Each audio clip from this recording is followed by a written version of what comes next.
At Consumer Cellular, you get the same exact coverage as the largest carriers, but for up to half the cost. Same thing, up to half the cost. Up to half the cost for the same thing. 50% the money for 100% the same thing. I hope I'm making myself clear.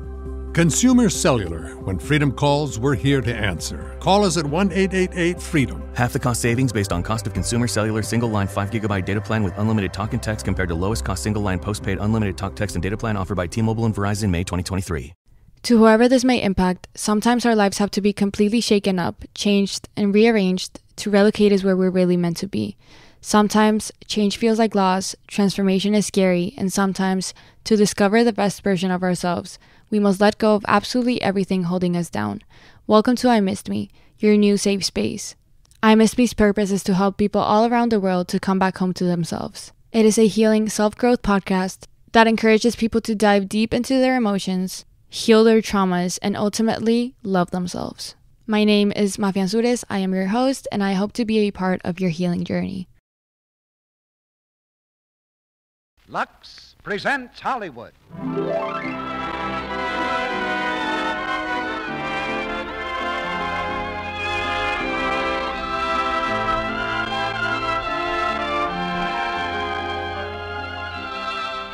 The Lux Radio Theater brings you Loretta Young, Jeffrey Lynn, and Brian Donlevy in Jezebel. Ladies and gentlemen, your producer, Mr. Cecil B. DeMille.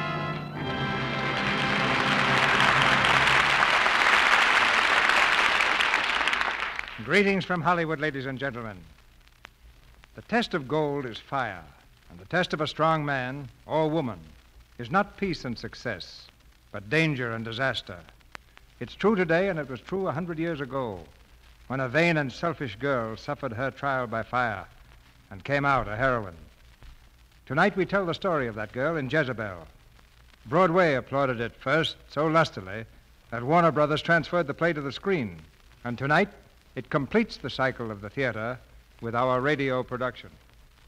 Jezebel is a drama that stirs every human fiber, that can thrill to a story of great sacrifice and great love. A drama that requires a really fine actress in the central role.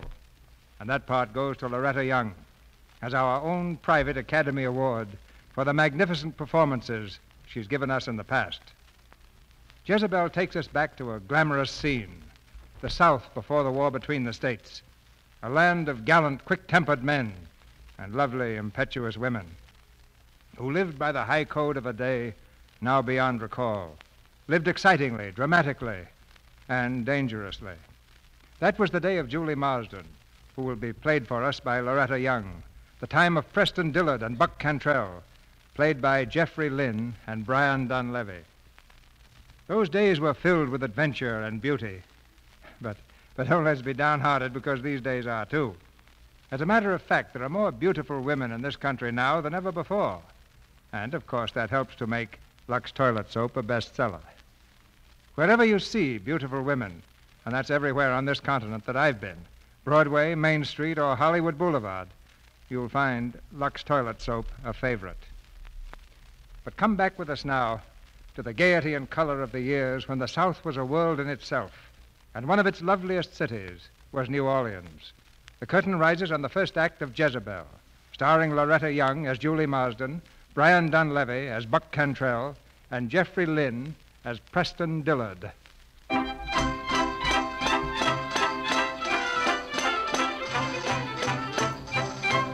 New Orleans, 1850. The city is gay with bunting and confetti, ringing with laughter and music, for this is the Mardi Gras season, the eve of the Proteus Ball. Glasses for the Mardi Gras! Music for the Mardi Gras!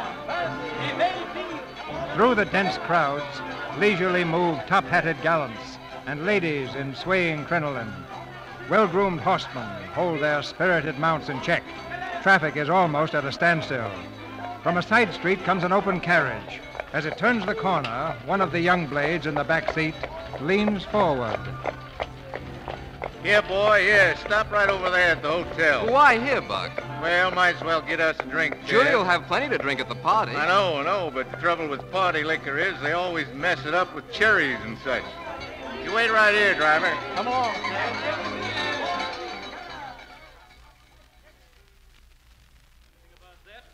you, if there's one thing I know, it's bloodlines. How you, gentlemen? Gentlemen. You, Buck. How you, Buck? How you, General Bogartis? Mr. DeLautrec, here's somebody who really knows horses. Buck, step over here and decide a bet. Sorry, but I got no time, sir. Ted and I just stopped by for a minute. Take no time at all, Buck. You heard him, sir. Buck's got no time. Gentleman, Buck Cantrell has no time. 5 to 4, he doesn't know what month this is. I'll do better. Even money doesn't know the day of the month. Well, DeLautrec, I know what time of day it is. Must be getting on to 3 o'clock. If it was any later, you'd be a lot drunker. Isn't it admirable that Mr. Cantrell can joke when he's just lost the lady of his heart? Better not, Renee. It's true, gentlemen. Mr. Cantrell has just lost his lady. I wouldn't go on, DeLautrec. You see, gentlemen, Mr. Cantrell is in a bad humor. Press Dillard has won his lady from him. Press Dillard has won Miss Julie Moss. Why, you... Easy, Ted. Let me handle this. DeLautrec, I thought I just heard you mention a lady's name. I must have misunderstood you, huh? And if I did mention a lady's name? Just that in a bar room, a lady's name is something that gentlemen don't mention. Are you trying to teach me manners, my friend? No. Wouldn't think of trying. I just some way don't like your hat or your ears or anything between them. Is that plain enough, Mr. DeLautrec? Amply, sir. Mr. Durrett will be my second. And I'll act for Mr. Cantrell, sir. Now, Ted, you're kind of young for this sort of thing. Listen, Buck, it's my quarrel more than yours. It's my brother that's going to marry Julie. What do you say, Buck? Well, if you feel that bad about it, go ahead, Ted. Thanks. Gentlemen, I have the honor to be acting for Mr. Cantrell. Will sunrise at the Oaks be satisfactory? Perfectly, sir. Ted, what you want to make it so confounded early for? Couldn't you make it 10 o'clock? We don't have to sneak up on him in the dark. Oh, well, your servant, gentlemen. Come on, youngster. Time we got along to the party.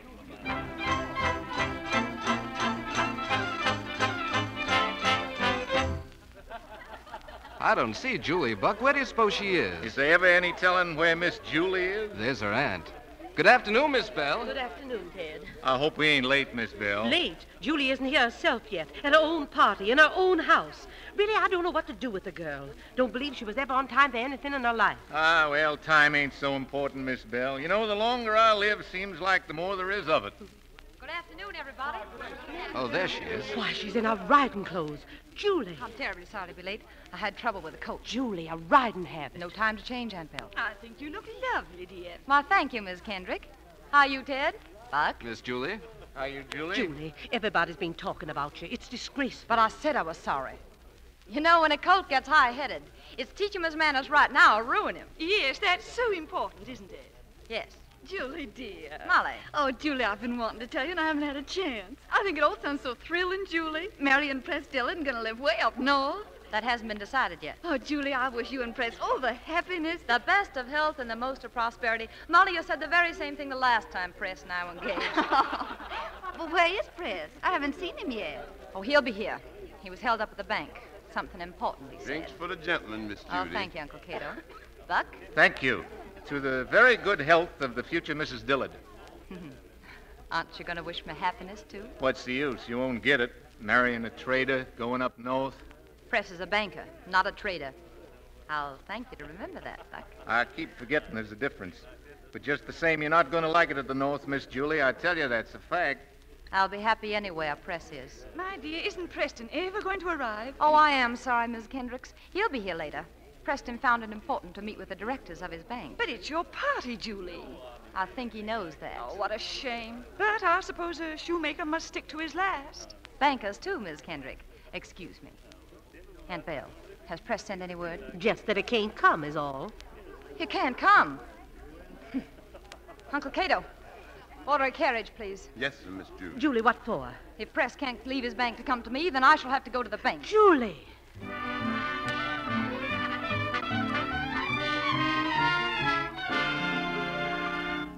Julie, I don't know what you're thinking of, leaving your guests like that, coming down here to sit in front of a bank in an open carriage. Now, Dumpling, don't fret so. You'll frighten the horses. And sending a servant in to tell him you're here. Sending a servant to a gentleman. And please don't worry about Press. My goodness, I've been training him for years. Miss Julie, ma'am.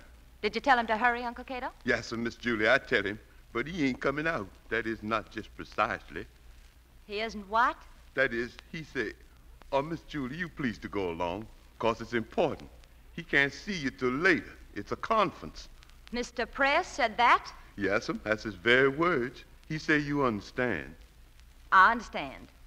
Perfectly. I'll just go and tell him so. Julie, come back. As I said before, gentlemen, the South is doomed to economic extinction unless it is willing to compete with the enterprise and energy of the northern states. Now, the way I... Press? What? Why, Julie. May I speak to you, Press? I'm sorry, gentlemen. I'll be back directly. Julie, what in the world? Press, are you coming or aren't you? Now, Julie, please try to understand. I only understand that you promised. I told you I couldn't get to the party. Oh, the party, that's over. But you promised to go to the dressmaker's to see my new dress fitted. Your appointment wasn't today. Well, I made it today. It was the only time she had. And your promise, Press. Julie, please, we're having a conference. This is important. I suppose it isn't important that I've spent a month having my ball dress made for tomorrow night. In fact, I don't suppose it's important what I wear to the Proteus ball. Oh, now, honey. It's only you that's so important. You and your board of directors. I suppose they couldn't possibly get on without you. Now, Julie, you've got sense. Thank you, Press. Right now, I'm having the fight of my life in there. A grand fight. I've got to get back. Just you run along, and later tonight... Don't trouble. I'm sure you'll be too exhausted from your great struggle. Julie, you must realize... I realize only too well. Good day, Mr. Dillard. I'm sorry I troubled you.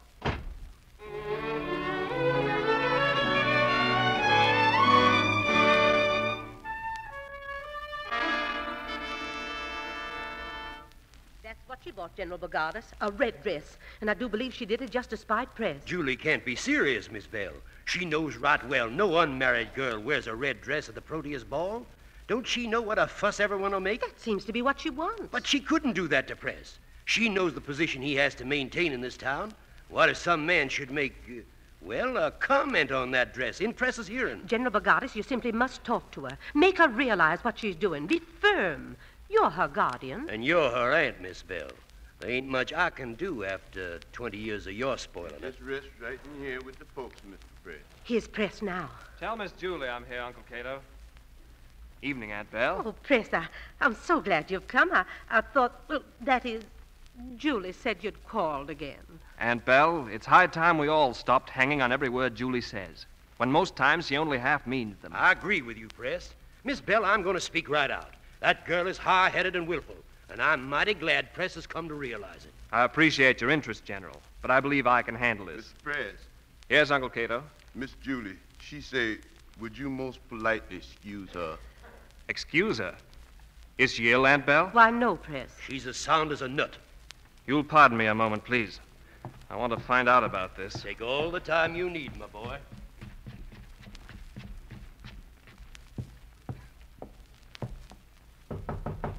Julie, it's Press. Open the door.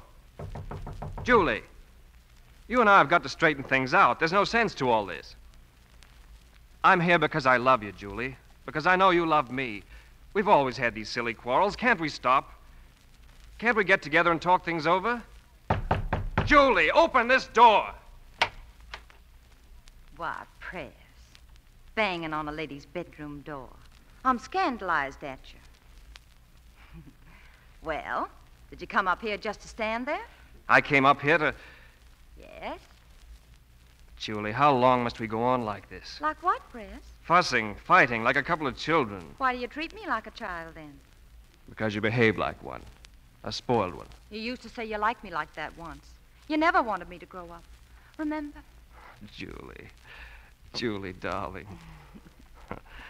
Look at me. Mm-hmm. When I came in, I was going to beat you. Where you, Press? Now, would you like to see my new dress? It's what I wanted to do all day. Well, let me go then. Here it is. That? Huh? For the Proteus ball? Yes. Isn't it lovely? But, Julie, it's red. Gorgeously red. But you can't wear red to the Proteus ball. Why not? You never saw an unmarried girl in anything but white. You know that. It's the custom. It has a certain significance. Are you afraid I'll be taken for one of those girls from Gallatin Street? Julie! Oh, I'm sorry, Press. I forgot. I'm a child. I'm not supposed to know about anything like Gallatin Street. I'm supposed just to simper around in white. You're supposed to know that you have a position to maintain. Oh. You mean it might be bad for the bank, is that it? Will you please hold another directors' meeting and let them decide just exactly what I can wear? Julie, for heaven's sake, be reasonable. Were you reasonable this afternoon? Oh, so that's it. You're just nursing your spite. Well, I'm not going to let you. You've made your point now. For once, you're going to do as I say. I'm calling for you tomorrow night at 10. And you're going to be properly dressed for the ball, in white. Emma Press? Well, of course, if you say so. Don't be absurd. Your own good sense will say so. And if it doesn't? Then, my sweet, you and I will sit at home with our embroidery. Good night. 10 tomorrow, in white. Good night, Press. 10 tomorrow. Zeddy? Zeddy! Yes, Miss Julie. Zeddy, come here. I want you to take a message for me. And don't tell the others, do you hear? Sure, Miss Julie. I want you to go to Mr. Buck Cantrell's house on Charter Street. Ask him if he'll kindly come to the house here tomorrow night at 10.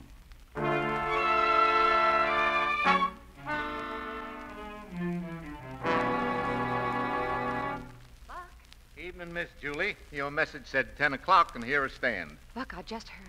Is it true you killed him? Killed who, Miss Julie? You know what I mean, Mr. DeLautric.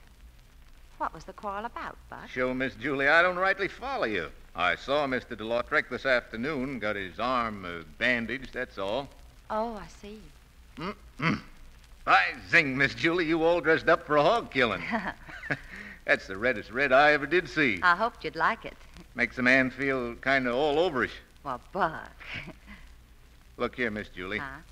What you want, anyhow? I want you to take me to the Proteus ball. Miss Julie, Well, you do me a great honor. thank you, Buck. Then we better hurry. Just a minute. You had a set to with press. I'd rather not discuss it. Guess we better had, because the press ain't going to like it.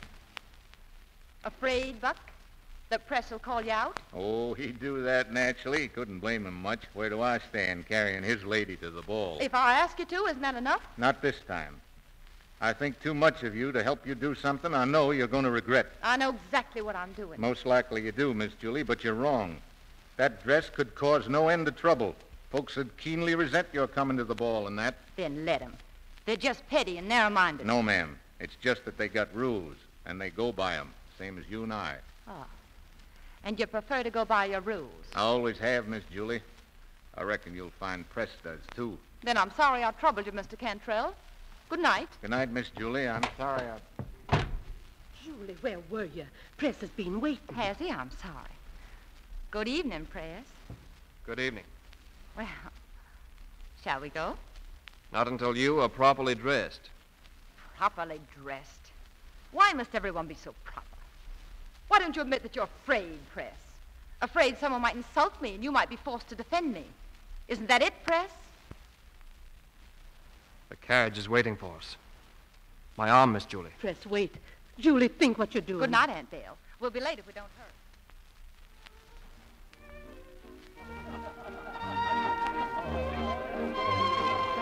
Your wrap, Miss Julie. We can leave it here. Thank you. Private is warm in here, isn't it? I think we'll find it even warmer inside.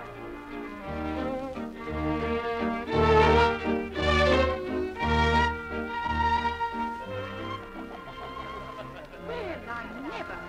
Look at Julie Marsden. Just look at her. A red dress. Horrible, shocking. Oh, she shouldn't have. If she dances, I shall ask the ladies to leave the floor. Good evening. Evening, gentlemen. Why, good evening. You all have the privilege of Miss Marsden's acquaintance, I think? Gentlemen, how are you, Mr. Knight? Very well, thank you. If you'll excuse me, I have to meet my partner. Oh, certainly. Evening, Buck. Evening, Miss Julie. Your servant, sir. What's the matter, Mr. Cantrell? You haven't a partner you have to meet, too. Why, no, I came alone. A pleasant evening, isn't it? Yeah, mighty pleasant. Nice and cool. Do you find it cool in here? I don't find it particularly cool. Do you, Julie? Why, no, I don't. I don't find it particularly cool, Mr. Cantrell. Miss Julie doesn't find it so. Perhaps it's something in the atmosphere that's peculiar to you. I reckon it is. Now that you speak of it, it's just about right. It seems so to me. Do you think so, Julie? Yes. Yes, Press.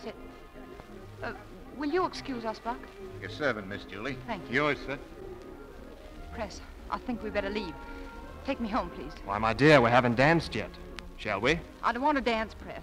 I'd rather go. Oh, but we must. Come, Julie. Press, did you hear me? I don't want to. Dance, Julie. Press, stop. Let me go. Oh, no, Julie.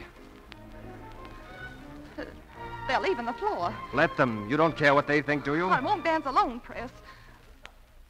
Please, Press, take me out of here, please. Why did they stop the music? Oh, Press. Play. Press, don't. Go on, play, do you hear? I won't do it. I won't do it. That's better. Now, come, Julie, dance. No, let me go. Let go. Dance. I don't. If you don't let me go, Dance. We came here to dance.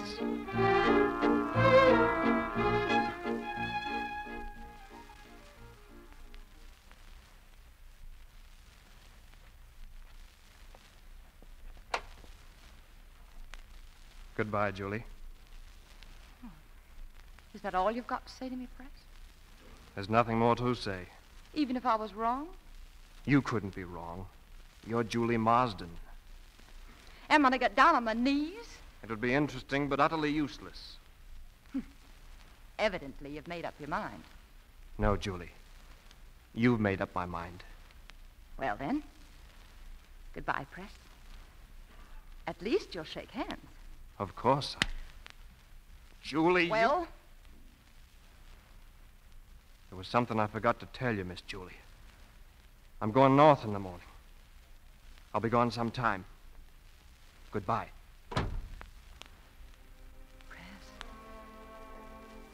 Press. Don't let him. Go after him, Julie. Me? After him? Yes, Julie, quickly. Oh, Julie, you're a fool. Not so big a fool. He'll come back. Not this time. He won't believe me. Oh, yes, he will. You wait and see. He'll come back. Tonight, I think.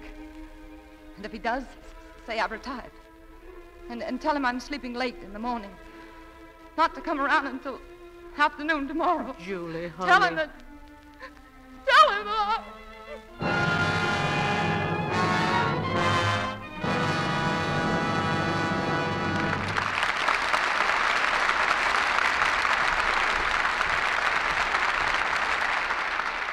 In just a moment, Mr. DeMille and Loretta Young, Jeffrey Lynn, and Brian Donlevy will return in Act 2 of Jezebel. And now here's our Hollywood news reporter, Libby Collins. Well, what's the news this week, Libby? Or should I say, whose news? Well, if you say whose news, then I can say Drew's news. Well, you win that one, Libby. I suppose you mean Ellen Drew. Of course. Paramount's mighty proud of its young star, Ellen Drew. Well, they should be, for she's a fine little actress and a beautiful one. But we're proud of Ellen, too, Libby, because, you know, she's a Lux girl. She always uses Lux toilet soap for that $1 million complexion of hers. Yes, but do you know her story, Mr. Ruick? How she happened to get into pictures? No. Suppose you tell us, Libby. Well, she was a sales girl in a small department store at Englewood, Illinois, at $10 a week. The store manager entered her picture in a beauty contest. She won and came to Hollywood. But she found beauty contest winners are about as numerous as palm trees out here. So she got a job as a waitress in a luncheonette. One day, an agent came in for a soda, saw Ellen and forgot the soda. He arranged for a screen test, and a contract with Paramount followed. Her first big chance came when she played the feminine lead in Sing You Sinners with Bing Crosby. I remember Ellen in that picture. But hasn't she just made a new one called June and December or something like that? Well, you're close, Mr. Ruick.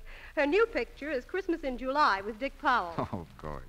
And here's something else you'll want to know. Ellen told me that winter and summer, every day in the year, she gives her skin a Lux Soap Active Lather facial. She says these facials are a wonderful aid in keeping her skin soft and smooth, just right for camera close-ups. Thank you, Libby. I'm sure that women everywhere will be interested in that piece of beauty news. And now here's the way to take a Hollywood Active Lather facial. A facial with active lather that removes every trace of dust, dirt, and stale cosmetics. Smooth the rich Lux soap lather gently into your skin. Rinse with warm water, a dash of cool, and then pat lightly to dry. See how smooth your skin feels, how fresh it looks. Try these active lather facials for 30 days. They're quick, they're easy, and they really work. Remember, 9 out of 10 screen stars use gentle white Lux toilet soap. Now, our producer, Mr. DeMille. Act 2 of Jezebel, starring Loretta Young as Julie Marsden, Jeffrey Lynn as Preston Dillard, and Brian Donlevy as Buck Cantrell.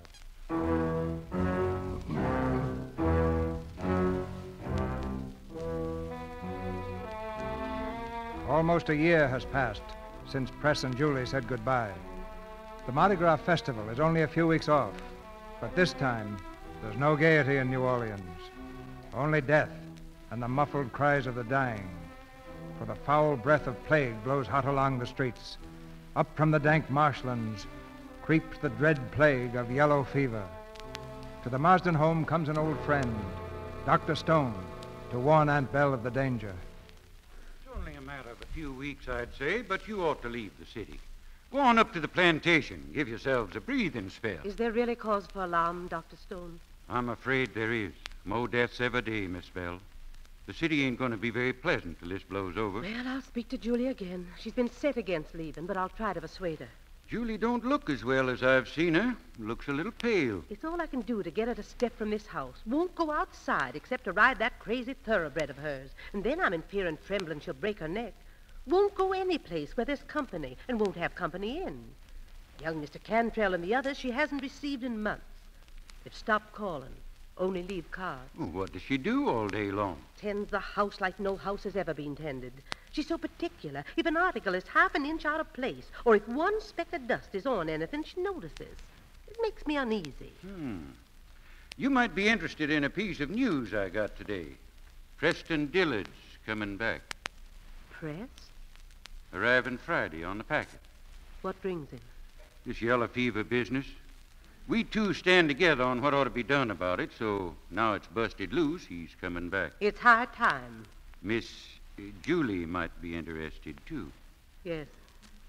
You know, Doctor, I expect I know Julie like nobody ever will. Maybe I love her most when she's her meanest, because I know that's when she's loving most.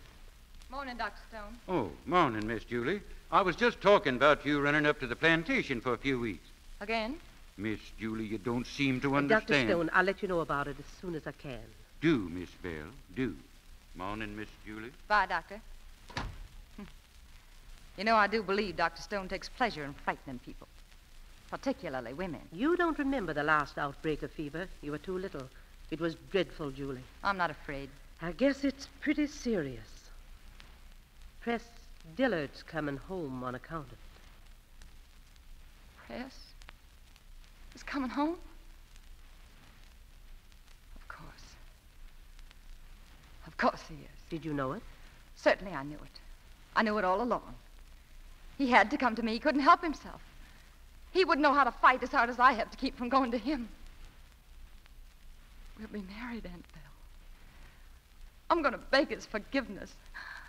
I was vicious and mean and selfish, and I'm going to tell him how I hated myself for being like I was even then. I'll humble myself before him. All that ever stood between us will be gone when he takes me in his arms. There, child. Perhaps we'd better go to the plantation now that Press is coming. Of course. That's the right place for our meeting. We'd best start packing, too. Uncle Cato, Daddy. Oh, Aunt Belle, we'll give a party. We'll invite everybody. A party to celebrate.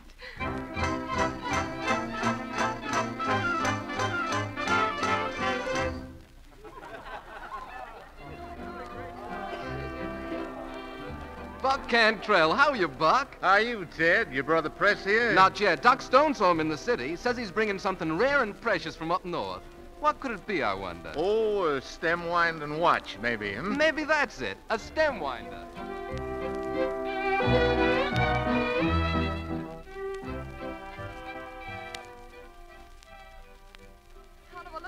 You look lovely, dear. But you'll wear that dress out, fixing and fussing. Everything's got to be right. Just right. I guess everything is, and you most of anything, honey. Oh, Aunt Belle. Excited? Just feel my heart jumping. Julie, Kate coming, Kate. Who is it? Mr. Press. It's Mr. Press. He's just getting out. Aunt Bellie's here. Go downstairs and take him to the drawing room. I must see him alone. Yes, dear. Alone, Aunt Belle.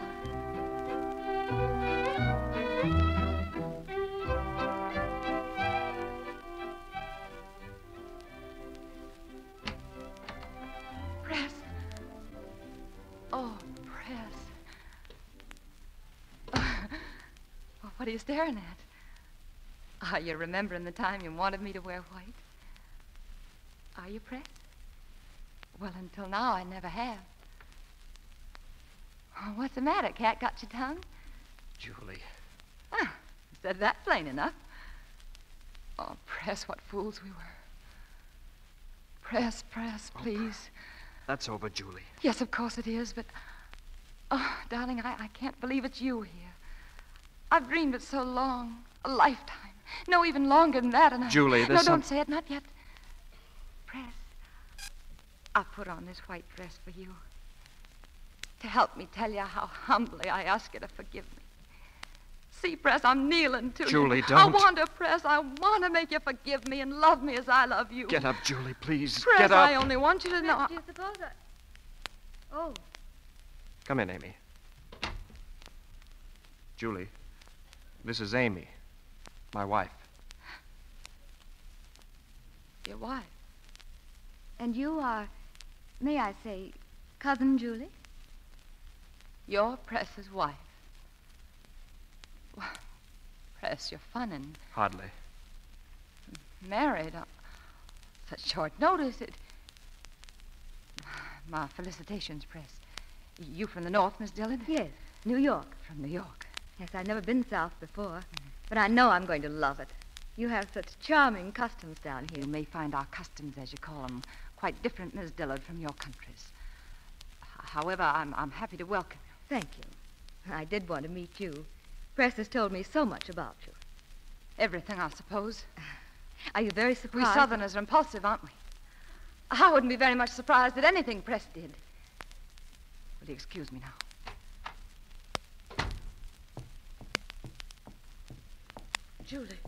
Julie, wait. I tried to find you, to tell you. Married.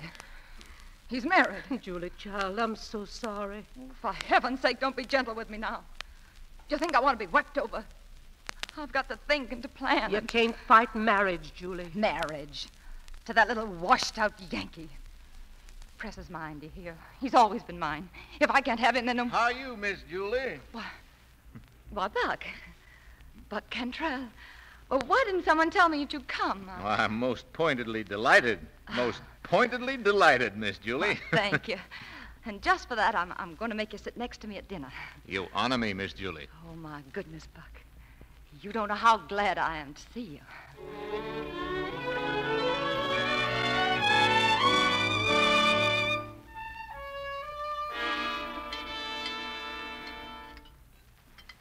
I've said it, ladies and gentlemen, and I'll say it again. I can't believe that the intelligent men at the North are plotting to destroy our sovereign rights. You sound right calm now, General Bogartis. But what they tell me, you were raring to go when you joined up with Andy Jackson. I was a lot younger then, Cantrell, and a lot foolisher. What Buck's been saying doesn't sound foolish to me. Most of it makes sense. And I'll take the rest of it on faith. Why, Miss Julie, that is a compliment. First time you ever said that I talked sense. Oh, well, you don't much. But it's refreshing to see a man who knows his own mind. Don't you think so, Press? It's difficult to know your mind sometimes. That's hardly an answer, is it? I'm sorry to seem dull. It's coming back to this house. All my childhood summers. There's so much to remember. Remembering? A forward-looking young banker? Why, I thought you were concerned with the future, not the past. Even a banker has memories. Then he ought to kill them. Or laugh at them. I do that myself. Well, being a banker, Press, you ought to see that the future of the South lies right here in New Orleans. Does it? Well, the way I look at it, cotton is king. Folks are bound to ship cotton downriver. So how can New Orleans keep from being the greatest city in America? You know, if I had the cash to spare from racing, I'd put it right into New Orleans bonds. They're down now, you know, count of the fever. Is that so, Buck? I don't like to disagree, but there's more than fever the matter. Well, being at the North seems to have changed your point of view, Press. Broadened it, maybe. You aren't telling us, Press, you don't believe in New Orleans anymore. I've tried to study conditions. Conditions?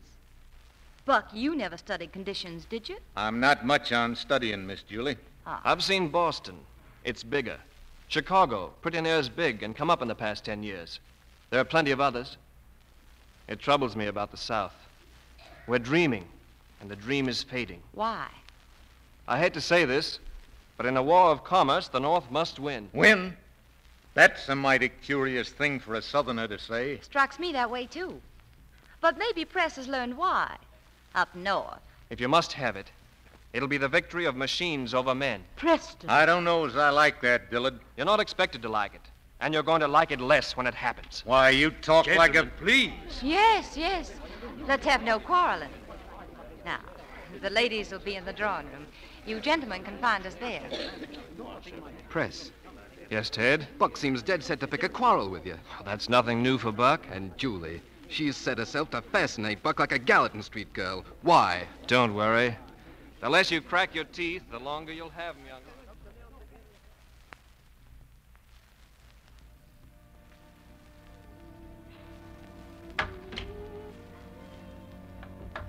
Press, I saw you come out here. I wanted to talk to you. Yes, Julie. Why did you do it? Why did you marry her? Because I loved her. Oh, no, you're not a fool, Press. You've had my love. And lost it. Wasn't that memory more real than anything she had to give you? Don't look that way, Press. Just tell me. You must. Please don't, Julie. Shall I cry for you? Nobody but you ever made me cry, and that was only twice. And both times you gave me what I wanted. You remember? Yes. How much do you remember? Everything you ever said or did. Oh, Press. But it's past now, Julie. Done. Finished. I ought to have come to you. I wanted to so terribly. It was because I wanted to so much that I couldn't. You understand that, don't you, Press? I didn't understand. I only knew what you did. I didn't understand myself. But I do now. And you do. You do. That's why you came back, Press. You had to come back to the country, you know. You belong here. Nothing can change that. Look, Press. Just listen. Can you hear them? The night noises. See the moon among the cypresses. Can you taste the night on your tongue? You can't get away from these things. Press, they're in your blood. You don't know what it is, but it's part of you. It's the mockingbird and the magnolias. It's the blue haze on a spring morning when the air is so soft it presses on you like a kiss. And it's the river, rolling down and down, rolling forever. It's the country you were born to, the country you know and trust. Please, Julie. Oh, it isn't tame and easy like the North. It's quick and dangerous, but you trust it. Remember how the fever mist smells in the bottoms? Rank and rotten. But you trust that, too, because it's part of your, Press, just as I'm part of you, and I'll never let you go. Julie, never. don't. Kiss me, Press, and hold me just once like he... Press. Oh, Press, you're afraid of me. No. Then you're afraid of yourself. Yes, that's it. You're afraid of yourself because it's pulling you. It's got you, Press. You're part of it, and you can't get away from it. This is your country, Press. Amy doesn't understand it. She'd think there'd be snakes here, Yes, and you... she'd be right. You talk about trust. Amy has put her life and her happiness in my hands, and they're going to be safe there. But how can she understand Miss it? Julie, you out here, Miss Julie? Oh, It's all right. I was just going in. well, I hope I... Miss Julie, I thought I'd lost you. Why, What's the matter, Miss Julie? You ache somewhere? it's nothing, Buck. It is. Look here. You were out here a mighty long time with Press Dillard. Please, Buck. Press has been punishing the brandy and... I see. Did he lose his capacity to drink like a gentleman at the North, too? Buck. What does he think a lady's house is, a riverboat bar? What did he do? Forget it, please. Please, Buck. This is a secret between us. Why, sure, Miss Julie. I'll forget anything you want me to forget. Please, I wouldn't want some silly thing I said to be the cause I of... know, Miss Julie, and you can depend on it. You ain't going to be the cause of anything. You can depend on me, Miss Julie. Buck, what was that? Oh, well, that's just the fever cannon from New Orleans. You can hear it when the wind's right. You can hear it right plain out here, folks. There it goes again. Wind shifted to the south. What is it, Ted? It's the fever cannon, Amy, down in New Orleans. Fever cannon? That's right.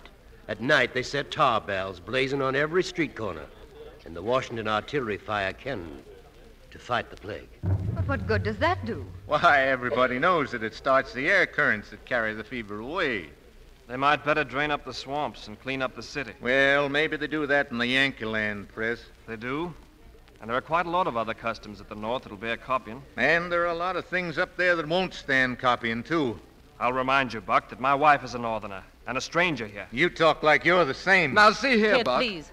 I'm sorry, Buck, but this subject is an unwelcome one. Julie, as mistress of the house, you agree with me, I'm sure. Why, Adele, I wouldn't think of forbidding any subject to my guests. Julie. Professor, there's a gentleman here for you, sir. For me? Who is it? Mr. Dillard, Dr. Stone sent me. Mr. LaCourt, the bank is down bad with a fever. The doctor said you better come right down. Of course. Uncle Cato, tell my boy to get the carriage. Yes, sir. Mr. Dillard, Mr. LaCourt's very bad. He wants to talk some bank business to you before it gets too late. Was I you, I'd ride. Be quicker. You can have my horse, sir. Very well. Amy? Press, I ought to go with you. Now, honey, this won't take long. I'll send a carriage for you later. Aunt Belle, you'll take care of her until I can send? Surely, Press. I hope you'll all forgive me. We understand perfectly, my boy. Press. Now, darling, please don't fret about me. I'll try not to. You look after Amy, won't you, Ted? Of course, Press, you needn't have asked. Goodbye, Amy. Goodbye. Goodbye, all. Oh, I do hope everything will be all right. It always is. Of course, it's a pity Press had to leave now. But I suppose his bank comes first. Well, Press is devoted to the bank. Yes. Rather unfortunately so. You don't find that admirable, Miss Marston? Oh, admirable, I suppose. It just seems to me there are other things more interesting. I imagine Buck finds it so. Why, Miss Julie, I never go into a bank if I can help it. Seems like they're mostly studying how they can get something away from somebody. I wouldn't say that, Buck. I beg your pardon, Ted? Now, Ted, all Mr. Cantrell meant to say is that most folks down here prefer other pursuits, like planting and You need not apologize for Mr. Cantrell. I'm sure he is capable of defending his own insinuations. Why, Mistress Dillard, ma'am, I surely didn't mean to offend. I was just talking. Of course, Amy. Buck didn't realize what he was saying. Why, he doesn't even realize how Julie's using him. Now, Ted. Ted, please. Ted, son, how do you mean that? I don't get the sense of it, but it don't sound polite. You know right well what I mean. Julie's been egging you on, first against Press and now his wife. Ted, be quiet. I meant what I said. Then let's just figure I didn't hear it, Ted. And, boy, I'd keep Miss Julie's name out of your conversation. You're fool enough to defend what you don't even understand? I don't see anybody that needs any defense, Ted, and if I did, I'd make out to defend them, I suppose, yes. Let's put it this way, then, Mr. Cantrell. All evening I thought you coarse and loud and not a gentleman. That's better. Very well, Mr. Dillard, sir. Mr. Allen will act for me, and we'll be happy to do you the honor. You young jackass.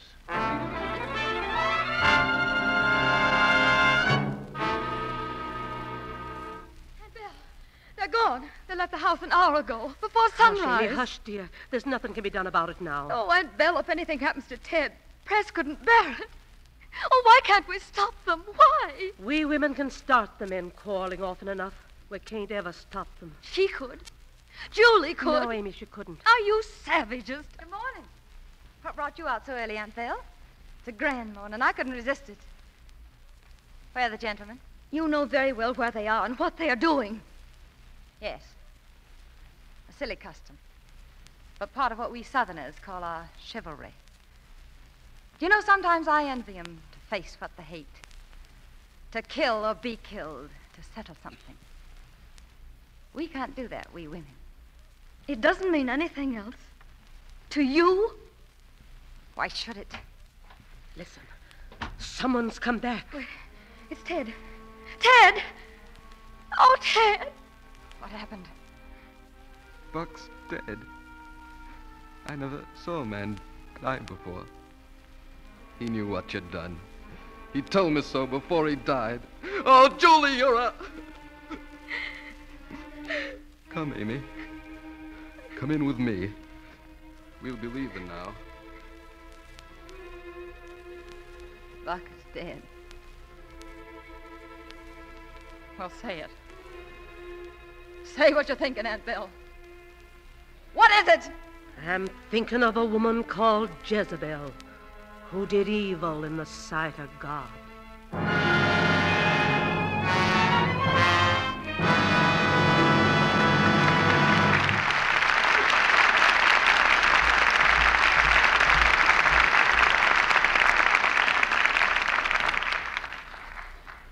After a brief intermission, Mr. DeMille and our stars Loretta Young, Brian Donlevy, and Jeffrey Lynn will bring you Act 3 of Jezebel. And now Sally here tells me that she has another helpie for us. A helpie, you know, is Sally's own way of saying helpful hint. Thanks for explaining that, Mr. Ruick. But I think maybe tonight's helpie really should be called a thrifty. A thrifty, eh? How's that, Sally? Well, last week you said Lux toilet soap was very economical to use as a bath soap, too. You said it can be used down to the last thin little sliver. So I did, Sally. That's because Lux toilet soap is hard milled, you know. Well, I've been thinking about that last thin little sliver, and I began to wonder if all of our women listeners know this thrifty little trick. While your new cake of Lux toilet soap is moist, just take that little sliver and press it firmly onto the fresh cake. That way you use up every last bit, and there's never any waste at all. Well, thank you, Sally. That's a good thrifty. And I'm sure that it's going to be appreciated by the millions of women who depend on a daily Lux soap bath to protect that important feminine charm called daintiness. You see, Lux soap has active lather that does a gentle, thorough job, leaves skin really fresh, sweet, perfumed with a delicate flower-like fragrance that screen stars and fastidious women everywhere find delightful. You'll find that while Lux toilet soap makes your daily bath a real luxury, it costs so very little, it's thrifty, especially if you buy it the economical 3 cakes at a time way. Start tomorrow. Use gentle, fragrant Lux toilet soap for your beauty bath. You'll love it. We pause now for station identification. This is the Columbia Broadcasting System.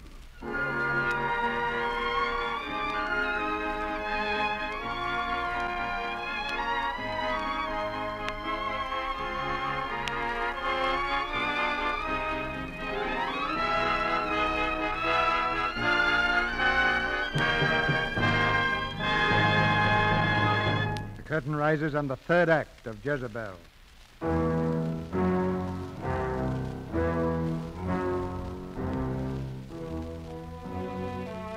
With the death of Buck Cantrell, the guests at the plantation prepare to leave. But from New Orleans comes word that holds them prisoner. No one can pass through the fever line. In the city, the dull boom of cannon punctuates the sultry night as a long procession of wagons rattles through the deserted street. Sick wagons carrying fever-ridden patients to Lazarette Island. There they go, Press. Today's crop of sick folks for Lazarette Island.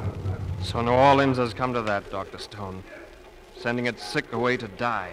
It was the same in the epidemic of 1830, Press. Folks will do mighty near anything, let 'em get scared enough. It's murder. You know nobody ever comes back alive from that place. What are we trying to do? Save folks or kill them? Opinions differ, Press. Maybe if we get rid of the fever patients, the rest of us will have a chance. This is Yellow Jack, son. We do what we can, that's all. Come on in the hotel. We'd better get us a drink.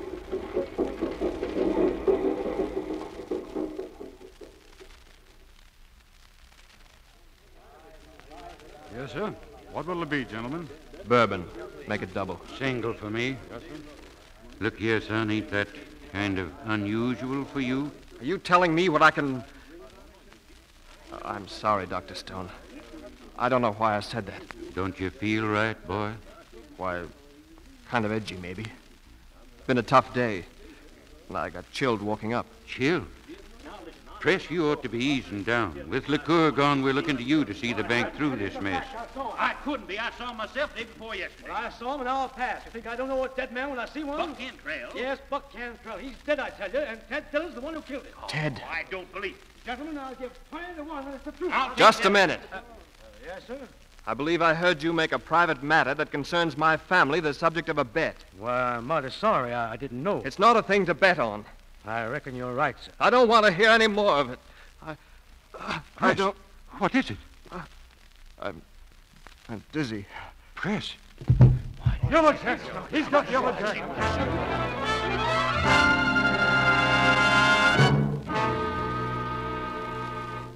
Uncle Cato, what are you saying? It's the truth, Miss Julie. Dr. Stone sent me from New Orleans. Mr. Press, he got the fever bad. Fever? Yes, sir. He took him to your house, Miss Julie, 'cause the hotel folks won't take him in.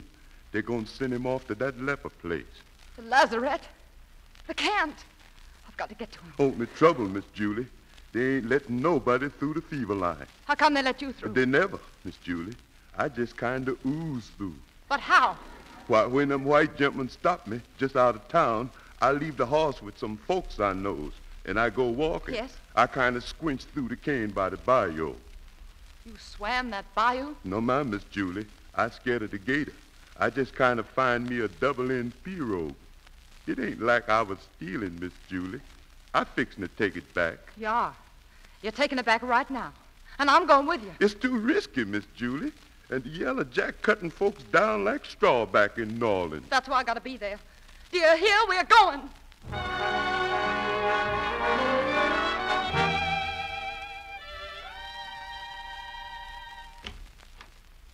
What, Miss Julie? Doctor, is Press still here? Why, yes, Oh, but thank heaven. How is he? as well as can be expected, he's up in your room, Miss Julie. I want to see him. I had to bring him here. No hotel would take him, of course. Naturally, his place is here. He's got to stay here. They mustn't take him to that island. You've got to stop him. He'd die out Now, there. my dear, I'm doing what I can. Come in. Press. Oh, Press. You. What are you doing here? I came to help you. Keep away. Don't touch me. Please, Don't touch me. Please, it's Julie. Julie. Julie. In white. A white dress, Julie. Oh, Out of his head, Miss Julie.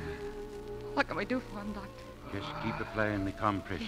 Yes. But you oughtn't to be here. Yellow Jack's mighty catching, Miss Julie.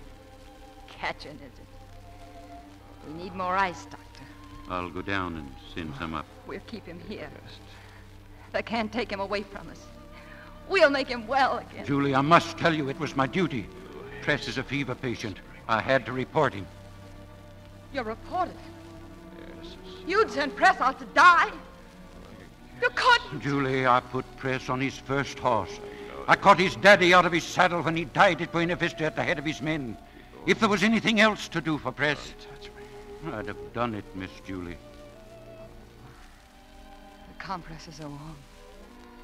The ice, Doctor. I'll see to it.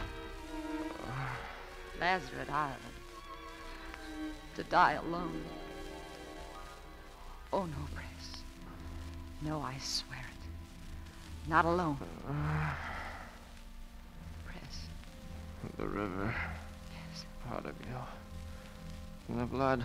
Oh. I made you cry. Don't, darling, White. Never wore white. Never wore white. Julie. Darling. Julie. Darling, don't. In the blood. Never get away from it. Never. Never. Never. Press. How is he? Amy. Amy, you shouldn't be here. Press is sick, and I'm his wife. I'll take care of him now. Well, did you speak to Dr. Stone? They're coming to take him away. I know, it's what Press would have wanted. And I'm going with him. You can't. I'm going. It's my right. Of course it's your right, Amy. You're his wife. But are you fit to go? Loving him isn't enough. If you gave him all your strength, would it be enough? I'll make him live or die with him. Amy, do you know the Creole word for fever powder, for food and water? How to talk to a sullen, overworked slave and make him fear you and help you. Press's life and yours will hang on words that you can't say. And you'll both surely die, And Amy. it must be that way. But it isn't a question of proving your love by laying down your life for Press. It's nothing so easy, Amy. Have you the knowledge and the strength to fight for his life and your own as you'll have to fight? Amy, it's no longer you or I. What do you mean? I mean that I'll make him well. I'll make him live, Amy, I will. Whatever you'll do, I'll do more. Because I know how to fight better than you do. Amy, if you knew the horrors of that place. It's not a hospital. It's a desolate island haunted by death. They'll put Press in an open sled with hundreds of others. You must be there with him, day and night, watching every breath he draws. You must bathe him, give him his drugs, and you'll have to fight for his food and his water. You must keep him living, Amy. You must keep the living away from him as well as the dead. Be there by him, with your body between him and death. I'm not afraid. No, you're not afraid, Amy. I think you're the bravest woman I ever saw. I believe you even have the courage to save him by giving me the right to go in your place. You're not afraid to die. But I ask a greater sacrifice in Press's name. His life. And for yourself. I ask you humbly for the chance to give proof that I can be brave and strong and unselfish. Oh, help me, Amy. Give me the right to make myself clean again like you were clean. You love him. Even more than I believed was in your power. Then let me prove myself worthy of that love, Amy. Julie, tell me. Tell me something which only you can tell me. Does Press still love you? He himself mightn't know, but you would. Tell me. Oh, please, you've got to let Tell me me. Amy, what does it matter who Press loves? It's his life that matters. We both know Press loves his wife. Is that true? I've done too much against him, Amy.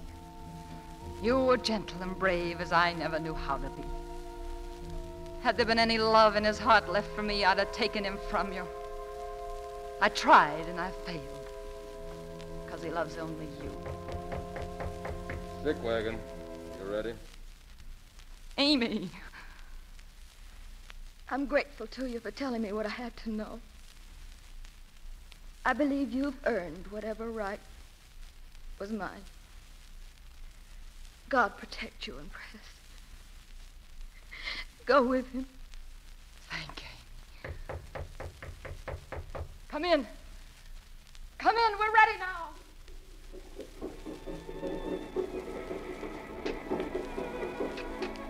Here's another. That's the Red Island. Julie. Yes, Press. Yes. Don't leave me, Julie. I won't leave you. I won't leave you, Press.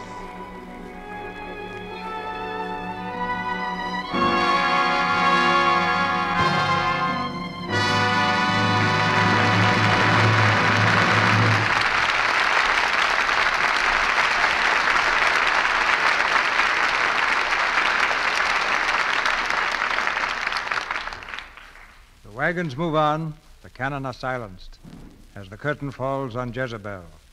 And we all join in applauding the artists who brought us this play tonight. Loretta Young, Brian Dunleavy, and Jeffrey Lynn. The next time a performance as fine as Loretta Young's comes along, Mr. DeMille, don't put me in the cast. I'd rather be in the audience so I won't miss any of it. You've got an idea there, Jeffrey, and you can save a seat for me.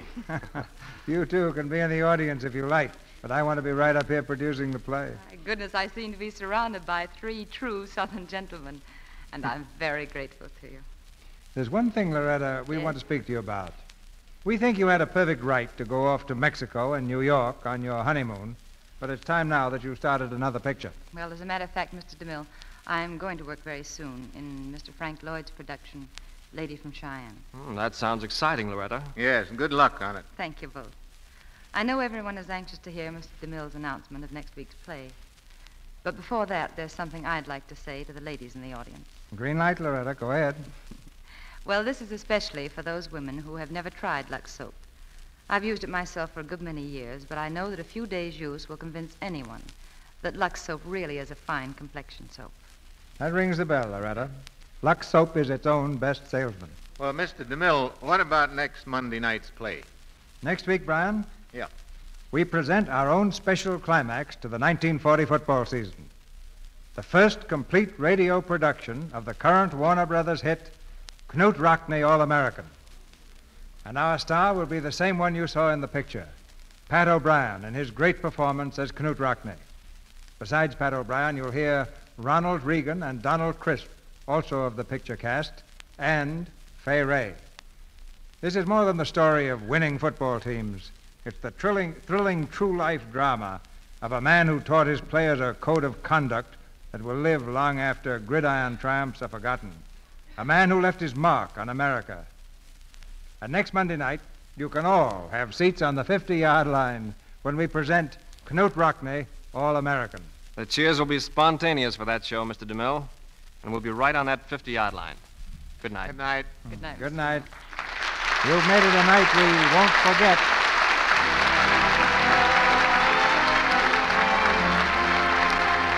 Our sponsors, the makers of Lux Toilet Soap, join me in inviting you to be with us again next Monday night when the Lux Radio Theater presents Pat O'Brien, Ronald Reagan, Donald Crisp, and Fay Ray in Knute Rockne, All-American. This is Cecil B. DeMille saying good night to you from Hollywood.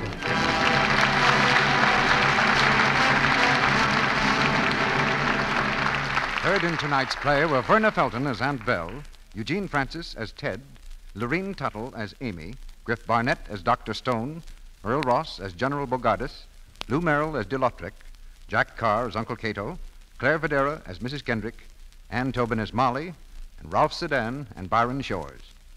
Brian Donlevy is currently working in I Wanted Wings at Paramount. Jeffrey Lynn appeared through the courtesy of Warner Brothers and will soon be seen on the screen in their production of Four Mothers. Our music is directed by Louis Silvers, and your announcer has been Melville Ruick.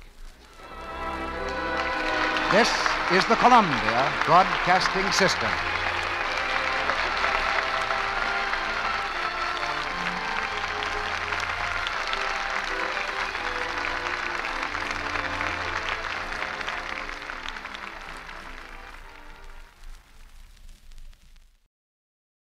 To whoever this may impact, sometimes our lives have to be completely shaken up, changed, and rearranged to relocate us where we're really meant to be.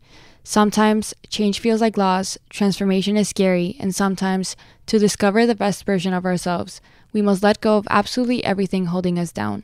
Welcome to I Missed Me, your new safe space. I Missed Me's purpose is to help people all around the world to come back home to themselves. It is a healing self-growth podcast that encourages people to dive deep into their emotions, heal their traumas, and ultimately love themselves. My name is Mafian Sures. I am your host, and I hope to be a part of your healing journey.